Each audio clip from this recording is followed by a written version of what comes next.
ಶ್ರೀಮಂತರಾಗಿ ಇರುವುದರಲ್ಲಿ ಅಲ್ಲ, ಶ್ರೀಮಂತಿಕೆಯ ಮಹತ್ವ ಇರುವುದು ಇತರರು ಬಡವರಾಗಿರುವಂತೆ ನೋಡಿಕೊಳ್ಳುವುದು ಅಂತ.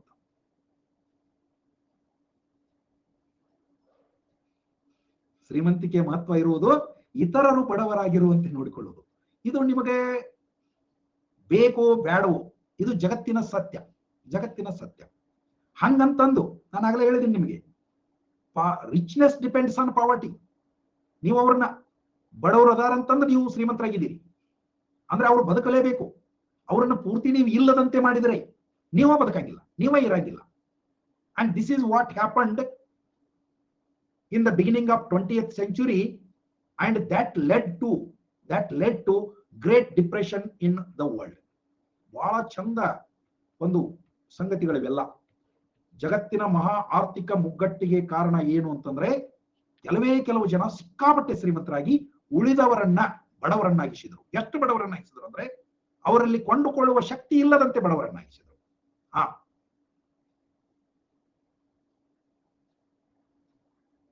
ಹೌದಾ? ಸೊ ಹಿಂಗದಾವ್ ಮಹೇಶಿ, ಹೌದಲ್ಲ? ಒಂದು ಡೌಟ್ ಸರ್, ನೆಹರು ಹೇಗೆ ಥಿಂಕ್ ಮಾಡಿದ್ರು ಸರ್? ದಟ್ ಈಸ್ ವಾಟ್ ಅವ್ರು ಏನ್ ತಿಳ್ಕೊಂಡ್ರು ಅಂದ್ರೆ, ಶ್ರೀಮಂತರು ಇಲ್ಲ ಅನ್ನೋದು ಅವ್ರಿಗೆ ಸಮಾಧಾನ, ಶ್ರೀಮಂತರಾಗಬಾರ್ದು. ಅರೇ ಬಾಪ್ರೇ, ಶ್ರೀಮಂತರಾಗ್ಲಿಲ್ಲ ಅಂದ್ರೆ ಉಳಿದವ್ರಿಗೆ ಆದಾಯನ ಬರೋದಿಲ್ಲ. ಇವತ್ತಿಗೂ ಈ ಜಗತ್ತಿನೊಳಗೆ ಶ್ರೀಮಂತರ ಅದಾರ ಅಂತ ಹೇಳಿ ಉಳಿದವ್ರಿಗೆ ಉದ್ಯೋಗಗಳದಾವ, ಆದಾಯಗಳದಾವ. ಮುಖೇಶ್ ಅಂಬಾನಿ ಶ್ರೀಮಂತರಾಗ್ತಾರೆ, ಅವ್ರನ್ನ ಕಟ್ಟಿ ಹಾಕ್ರಿ ಅಂತಂದ್ರೆ, ಮುಖೇಶ್ ಅಂಬಾನಿ ಇಲ್ಲ ಅಂತಂದ್ರೆ ಎಷ್ಟು ಜನರಿಗೆ ಉದ್ಯೋಗ ಇಲ್ಲ? ನನಗೂ ಇಲ್ಲ ಅಂದಂಗಣ, ನನಗೂ ಉದ್ಯೋಗ ಇಲ್ಲ. ಯಾಕಂದ್ರೆ ನಾನು ಈಗ ವರ್ಕ್ ಮಾಡ್ತಿರೋದು ಆತನ ಜಿಯೋ ಫೈಬರ್ ಮ್ಯಾಗೆ. ಇದು ಬರೀ ಒಂದ್ ಕೇಸ್ ನಾ ಹೇಳಿದ್ದು. ಎಷ್ಟು ಆದಾಯ ಇಲ್ಲ, ಎಷ್ಟು ಜನರಿಗೆ ಸೇವೆಗಳು, ಸೌಲಭ್ಯಗಳು, ವಸ್ತುಗಳು ಇಲ್ಲ. ಹೀಗೆ ನಮಗೆ ಶ್ರೀಮಂತರು ಬೇಕು.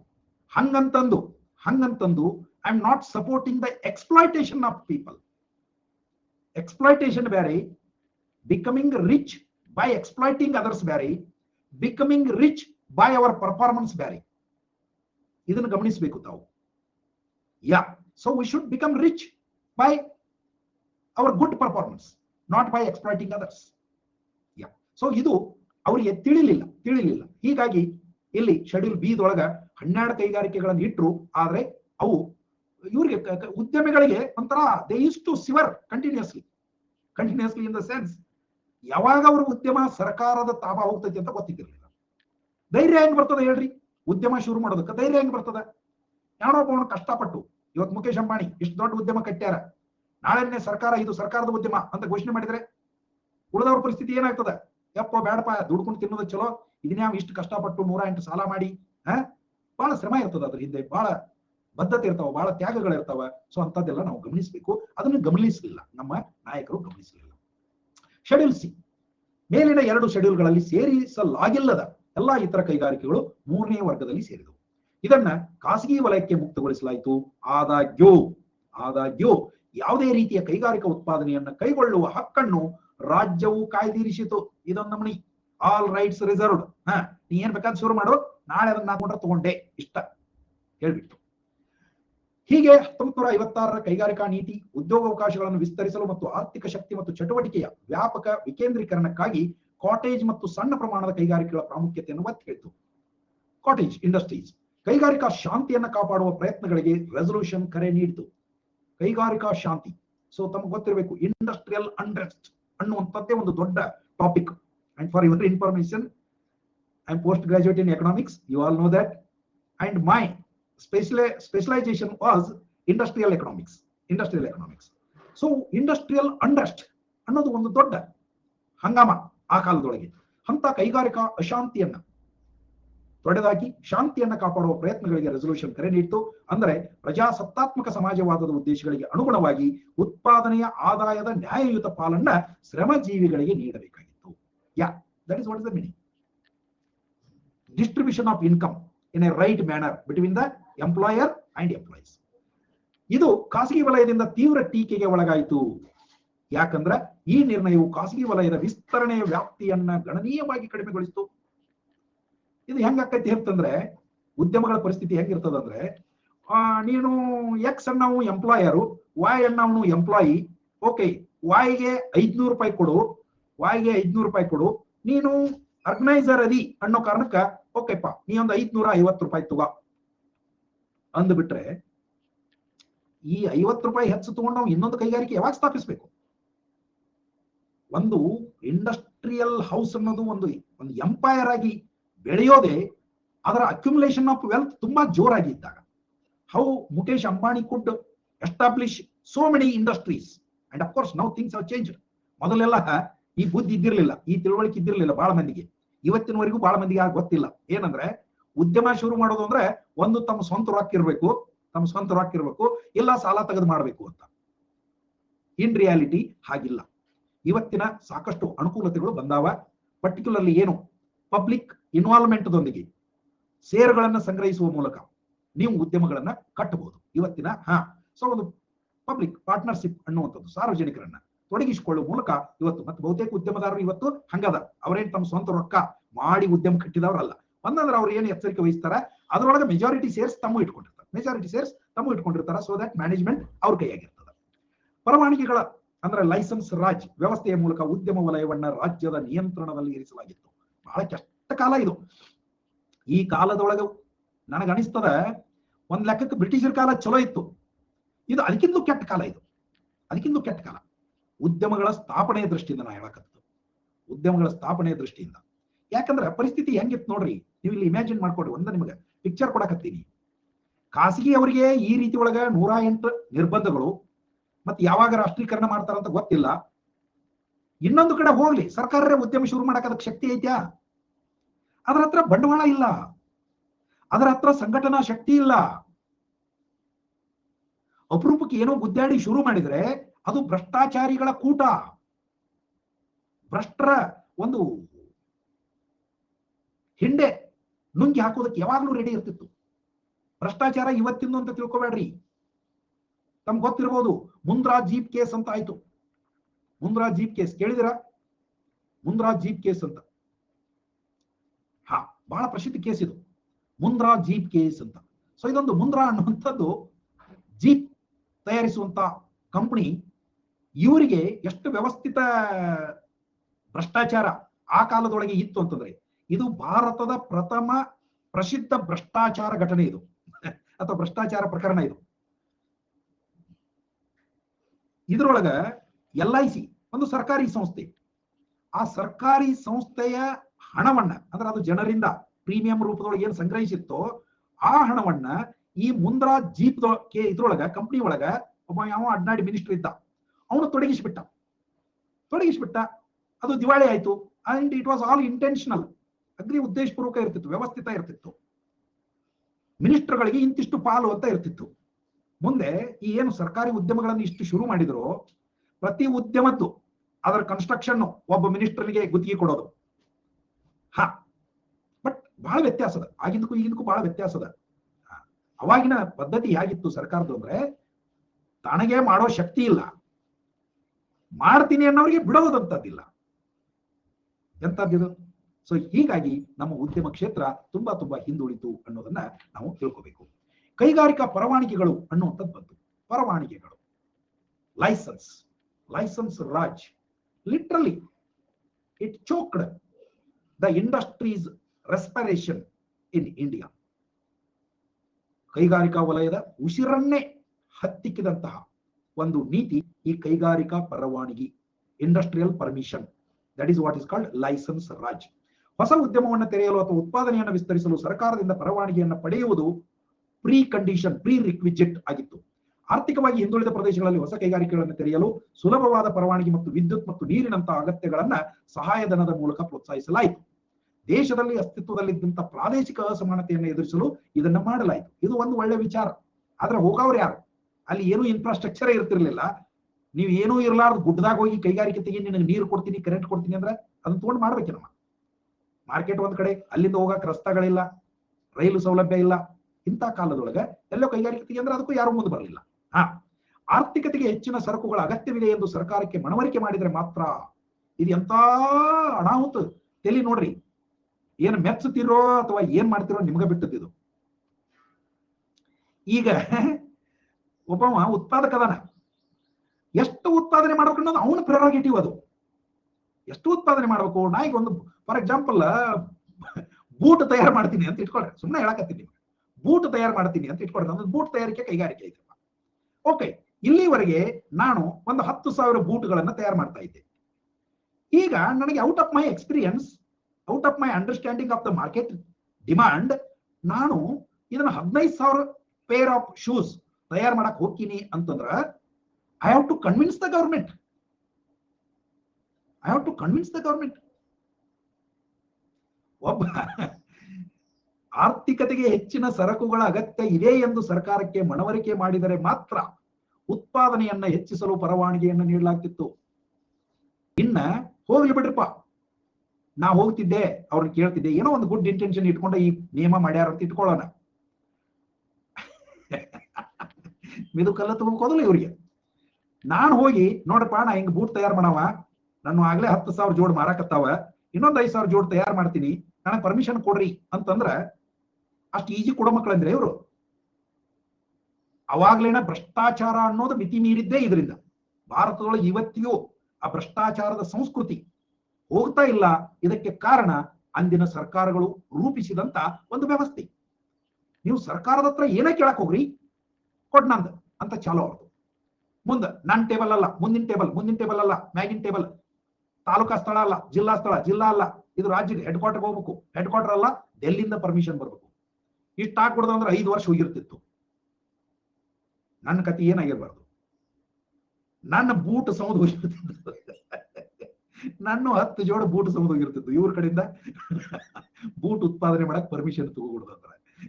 ಸೊ ಅವ್ರಿಗಂತೂ ಬೂಟ್ ತಗೊಳಕ್ ನನಗೆ ಬರ್ತಿರ್ಕಿಲ್ಲ. ಪರಿಸ್ಥಿತಿ ಅಂತದ್ದು. ಹಿಂಗ ಕಾಡ್ಯಾರ್ರಿ, ಹಿಂಗ ಕಾಡ್ಯಾರ ಭಾರತವನ್ನ.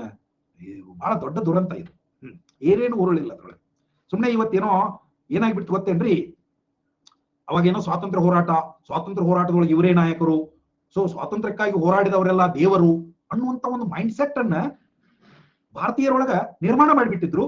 ಹೀಗಾಗಿ ಅವ್ರು ಏನ್ ಮಾಡಿದ್ರು ಸರಿ, they took Indians for granted. They took Indians for granted, literally I say. And they did whatever dirty things they wanted to do. You understand it? ಎಷ್ಟು ಪರಿಸ್ಥಿತಿ ಹದಗೆಟ್ಟು ಹೋಗ್ಬಾರ್ದು ಹೇಳ್ರಿ. ಹಿಂಗೆಲ್ಲ ಆಯ್ತು. 1973 ಕೈಗಾರಿಕಾ ನೀತಿ ಬಂತು. ಇದರೊಳಗೂ ಮೂಲ ಕೈಗಾರಿಕೆಗಳ ಘೋಷಣೆ, ಜಂಟಿ ಉದ್ಯಮಗಳ ಸ್ಥಾಪನೆ, ವಿದೇಶಿ ವಿನಿಮಯ ನಿಯಂತ್ರಣ ಕಾಯ್ದೆ ಇದು ಬಂತು. ಫೆರಾ ಅಂತ. ಈ ಫೆರಾ ಎಂತದ್ದಿತ್ತು ಗೊತ್ತಾ? ಫೆರಾ ಅನ್ನ ಫೆರೋಸಿಯಸ್ ಆಕ್ಟ್ ಅಂತ ಕರಿತಿದ್ರು. ಫೆರಾ ಅನ್ನ ferocious, foreign exchange regulation act, foreign exchange regulation act, FERA. It was so ferocious act. Now it is FEMA. Now it is called FEMA. ಇದು ಒಂಥರ ಈಗಿನ ಪೋಕ್ಸೋ ಕಾಯ್ದೆಕ್ಕಿಂತಲೂ ಕೆಟ್ಟಿತ್ತು, ಟೆರರಿಸ್ಟ್ ಕಾಯ್ದೆಕ್ಕಿಂತಲೂ ಕೆಟ್ಟಿತ್ತು.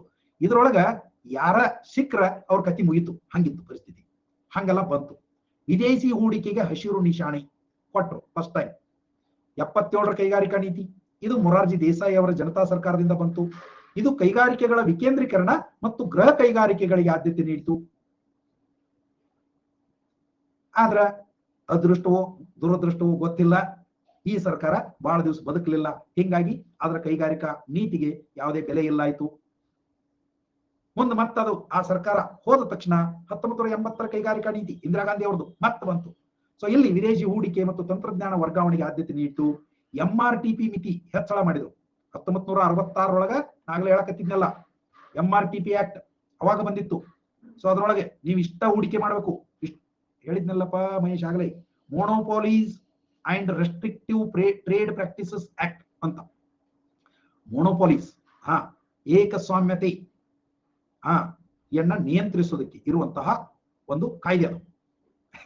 ಯಾರು ಸಾಕಾರ ಆಗೋಂಗಿಲ್ಲ ಅಂತ ಹೇಳಿದ್ನಲ್ಲೋ ಅದ ಮರೆಯ. 1980ರ ಕಾಯ್ದೆ ಬಂತು. ಲೈಸೆನ್ಸ್ ಸರಳೀಕರಣ. ಈಗ ಕಣ್ಣು ತೆರೆಯಾಕತ್ರಿ ಅವರು, ಆದ್ರ ಪಕ್ಕ ತೆರಲಿಲ್ಲ. ಇದೇನಾಗ್ಬಿಟ್ಟಿತ್ತು ಈ ಹೊತ್ತಿಗಾಗಲೇ. ಟೈಮ್ ಆತು. ನಿಮ್ಗೆ ಬೇಕಂದ್ರ ಇನ್ನೊಂದು 10 ನಿಮಿಷ ಹೇಳಂದ್ರೆ ಹೇಳ್ತೀನಿ, ಇಲ್ಲಂದ್ರೆ ಸಾಲಿ ಬಂದ್ ಮಾಡ್ತೀನಿ. ಉಳಿದದ್ದು ನಾಳೆ ಚರ್ಚೆ ಮಾಡೋಣ. ಹೇಳ್ಬೋದಾ? ಅಟ್ಟ ಒಂದ್ 2-3 ಮಂದಿ ಹೇಳ್ರಿ ಅಂದ್ರೆ ನನಗೆ ಏನ್ ತಿಳ್ಕೊಬೇಕು. ಸೊ ಓಕೆ, ಇನ್ನೊಂದು ಎಕ್ಸ್ಟೆಂಡ್ ಮಾಡ್ತೀನಿ. ಇಲ್ಲ ನನಗೆ ಕ್ಲಾಸ್ ಇಲ್ಲ, ನನಗಿಲ್ಲಿ ಇವತ್ತು ಇದು ಒಂದೇ ಐತೆ ಅದಕ್ಕಾಗಿ. ಓಕೆ, ಸೊ ಇಲ್ಲಿ MRTP ಆಕ್ಟ್ ಬಂತು. ಅದನ್ನ ಈಗ ಸ್ವಲ್ಪ ಅದರದ್ದು ಲಿಮಿಟ್ ಅನ್ನು ಹೆಚ್ಚು ಮಾಡಿದ್ರು. ನಾನು ಒಂದು ವಿಷಯ ನಿಮ್ಗೆ ಏನ್ ಹೇಳಕತ್ತಿದ್ನಿ ಅಂದ್ರೆ, ಇವೆಲ್ಲ ಈಗ ಖಾಸಗೀಕರಣ ಅದು ಇದು ಮಾಡಕ್ ಹೊಂಟ್ರು. No you today no 5:45 PM class Mallika. It starts from December 1, 11 AM. December 1, 11 AM. Okay? Yeah, fine. ಸರ್ಕಾರ ತನಗೆ ಗೊತ್ತಿಲ್ಲದಂತೆಯೇ ಒಂದು ಕೆಡ್ಡ ತೋಡ್ಕೊಂಡ್ಬಿಡ್ತು. ಆ ಕೆಡ್ಡ ಎಂತದ್ದು ಅಂತಂದ್ರೆ, ಅದರಲ್ಲೂ ಹೆಸರು ಹೇಳಿದ್ರೆ ಕೆಲವರಿಗೆ ಬೇಜಾರಾಗಬಹುದು. ಏನ್ ಮಾಡಿದ್ರು ಅಂತಂದ್ರೆ, ಎಂತ ಕೆಡ್ಡ ಅಂದ್ರೆ, ಈ ಭಾರತದೊಳಗ ಯಾರನ್ನ ನೀವು ರಕ್ಷಿಸೋದಕ್ಕೆ ಅಂತ ಹೊರಟ್ರೋ ಅವ್ರದೇ ಒಂದು ಲಾಬಿ ಆಗ್ಬಿಡ್ತು. ಅವ್ರದೇ ಒಂದು ಲಾಬಿ. ಅದನ್ನ ನಾವು ಇಂಡಸ್ಟ್ರಿಯಲ್ ವರ್ಕರ್ಸ್ ಲಾಬಿ ಅಥವಾ ಟ್ರೇಡ್ ಯೂನಿಯನ್ ಲಾಬಿ ಅಂತ ಕರಿತೀವಿ. Trade union lobby.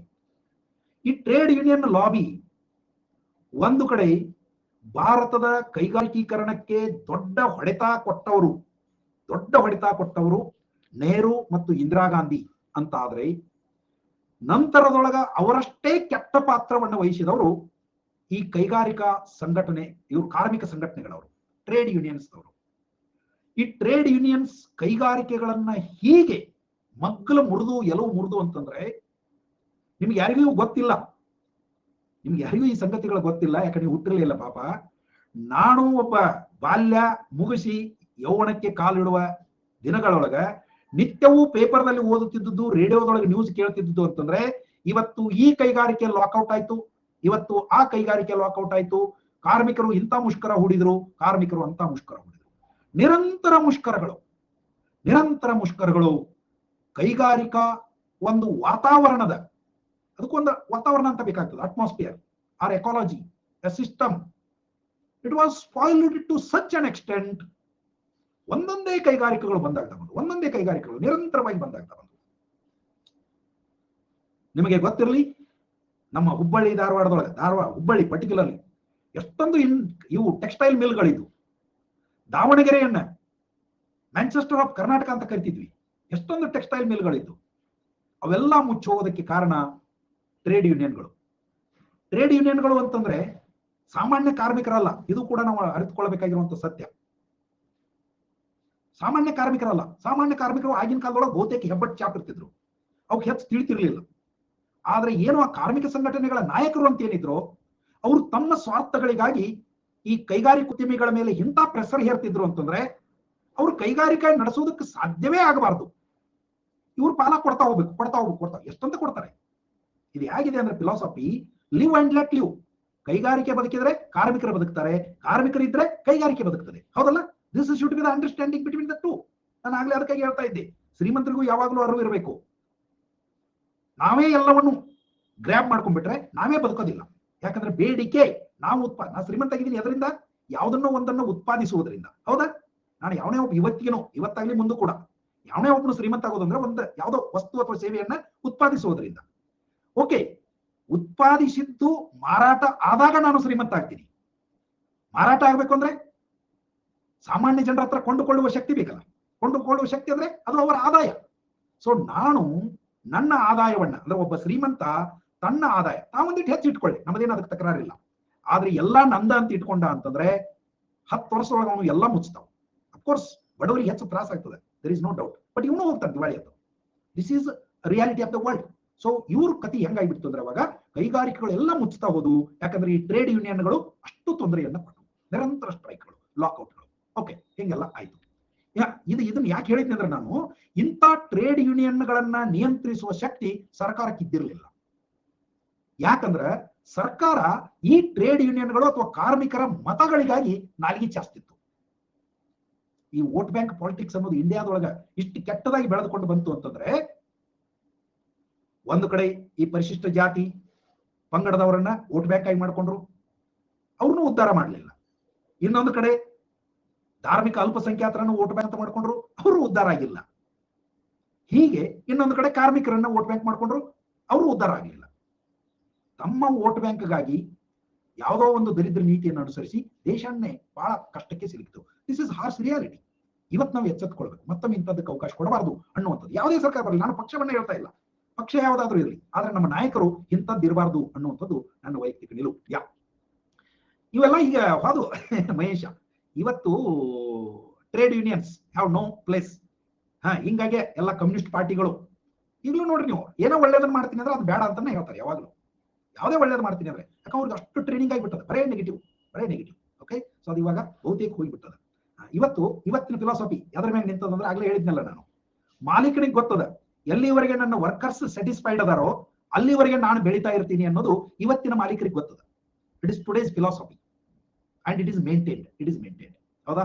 ಇಲ್ಲ, 5:45 ಕ್ಲಾಸ್ ಇಲ್ಲ ರಾಜ್ಕುಮಾರ್. ಸೊ ಇರ್ಲಿ. ಈಗ 1991 ಬಂದ್ ನಿಲ್ಲೋಣ ಬಿಡಪ್ಪ. 1985 ಕೈಗಾರಿಕಾ ನೀತಿ ಮೇಲೆ ಹೇಳಿದ ವಿಷಯಗಳ ಮತ್ತಷ್ಟು ಸರಳೀಕರಣ ಅಂತ ಆಯ್ತು. ಬಂದ ಬಿಟ್ಟು 1991 ಆರ್ಥಿಕ ಸುಧಾರಣೆಗಳ ಹೊಸ ಕೈಗಾರಿಕಾ ನೀತಿ.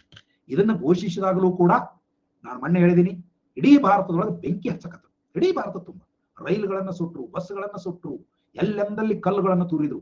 6 ತಿಂಗಳಗಟ್ಟಲೆ ಎಲ್ಲಾ ಕಡೆ ಪ್ಯಾರಾಮಿಲಿಟರಿ ಫೋರ್ಸ್ ಗಳನ್ನ.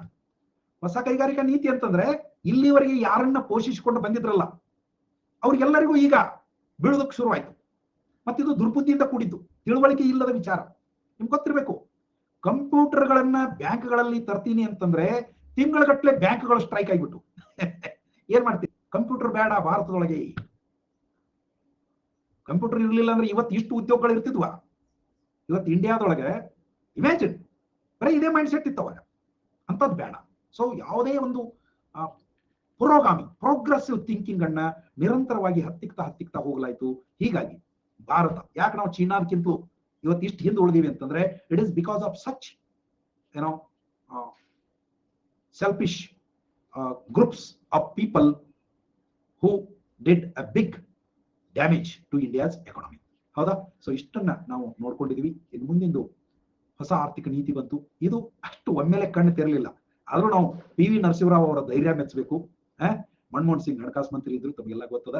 ಸೊ ಅಲ್ಲಿಂದ ಸಣ್ಣದಾಗಿ ಶುರು ಆಗ್ತಾ ಈಗ it is in almost take off ಆಗ್ಯದ. ಎಸ್, ಯಾರು ಕೈ ಎತ್ತಿದ್ದೀರಿ? ಮೀನಾಕ್ಷಿ.